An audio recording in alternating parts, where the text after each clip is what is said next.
السلام عليكم، اللهم صل على النبي عليه افضل الصلاه والسلام. ازيكم حبايبي؟ عاملين ايه؟ يا رب تكونوا بالف خير. كل سنه وانتم طيبين، وعيد اضحى مبارك عليكم يا رب، وينعاد عليكم بالخير يا رب العالمين. تعالوا بقى نعمل فطار اول يوم بتاع عيد الاضحى. طبعا الراعي الرسمي في عيد الاضحى طبق الكبده بالكلاوي والقلب طبق مشكل كده، طبق سهل وسريع وما بياخدش اي وقت. بص الجمال وبص الحلاوه، عظمه فاخر من الاخر. الطبق بيتكلم عن نفسه. طبعا هو الطبق كبير شويه عشان طبعا عارفين بعد الصلاه العيله بتتجمع وبيفطروا مع بعض. كل سنه وانتم طيبين. فقلنا نعمل ايه الفطار بتاعنا معاكم ونشارككم ايه فرحه اول يوم العيد. يلا بينا من غير كتر كلام نصلي على الرحمن وتعالي نشوف عملنا العظمه والجمال ده ازاي. بس اوعي تنسي تحطي اللايك، اوعي تنسي تفعلي زر الجرس عشان يوصلك مني كل جديد. يلا بينا يا حلوين نعمل الطبق العظمه ده. تعالوا بقى معايا يا حبايب قلبي نعمل طبق الكبده السهل السريع اللذيذ ده لفطار اول يوم عيد الاضحى. كل سنه وانتم طيبين. يلا بينا نشوف المقادير بتاعتنا ايه. معايا كبده بلدي وكلاوي وقلب وفلفل رومي وفلفل حراق وخمس ست فصوص توم. دي المقادير بتاعت الكبده. والتوابل هنحط ملح وكمون وفلفل فقط لا غير. وطبعا عارفين ان الكبده ما بتتغسلش، تعصري عليها عصره ليمونه وتقلبيها فيها، لا اما تحطي شويه ملح شويه خل عليها وتسيبيها. الكبده ما بتتغسلش، عايزه تغسليها عشان خاطر الزفاره اللي فيها تغسليها بلبن، بس الكبده لو اتغسلت بتضيع كل الفايده اللي فيه. تعالوا بقى نعمل الطبق السهل السريع ده بسرعه، ما باخدش اي وقت خالص. يلا نروح على البوتاجاز ونشوف هنعمله ازاي. انا معايا هنا الطاسه بتاعتي او الصينيه، اي حاجه هتعملي فيها. حاطه فيها معلقه سمنه بلدي، طبعا كبده بلدي نحط لها معلقه سمنه بلدي وندلعها. استنى ما السمنه بتاعتي تسخن كويس.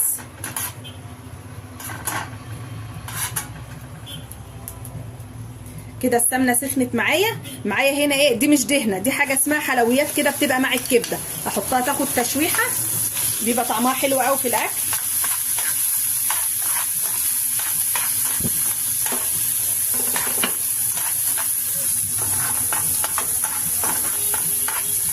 كده اديتها تشويحه حلوه كده مع معلقه السمنه.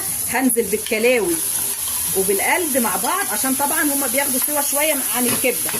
برضه افضل اشوح فيهم شويه كده لعند ما يغيروا لونهم معايا.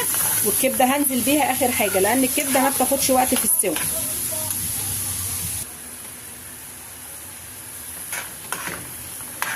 كده القلوب والكلاوي، القلب والكلاوي غير لونه معايا اهوت. هنزل بقى بالكبده. بسم الله الرحمن الرحيم.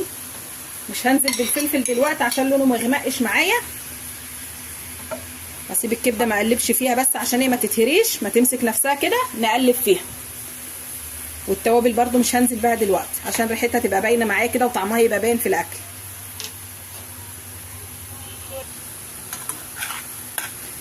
الكبده غيرت لونها معايا، ابدا اديها تقليبه حلوه كده. طبعا انا غيرت الصينيه عشان الصينيه الثانيه كانت صغيره، فقلت احط في حاجه اوسع عشان اعرف اقلبها واخد راحتي كده. هنزل بقى بالفلفل والثوم، فلفل حراق على بارد، الفلفل اللي انت عايزاه حطيه، ونحط الكميه اللي انت عايزاها، 5 6 فصوص ثوم كده عشان عارفين ان الكبده بتحب الثوم. واجيب التوابل بتاعتي برده احطها، بس ادي تقليبه كده عشان الثوم هتدوب. دقيقتين وهطفي عليها. انا عايزه الفلفل يبقى لونه واضح معايا كده. طبعا عارفين ان الكبده ما بتاخدش اي وقت خالص. حط الملح، ظبطي الملح زي ما انت عايزه، شويه فلفل اسود وشويه كمون. عايزه تحط اي توابل تانية براحتك، انا هحط دول بس عشان ما بحبش التوابل كتير في الاكل. كتر التوابل بيضيع طعم الاكل، فانا عايزه استطعم بالحاجه اللي انا باكلها.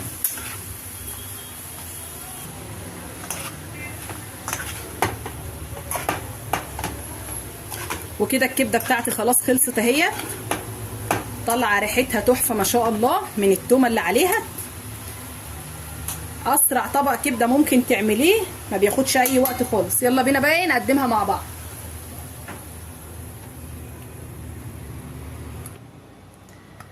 وكده طبق الكبده بتاعنا جاهز اهو يا حبايبي، والف هنا للي هياكل واللي هيجرب.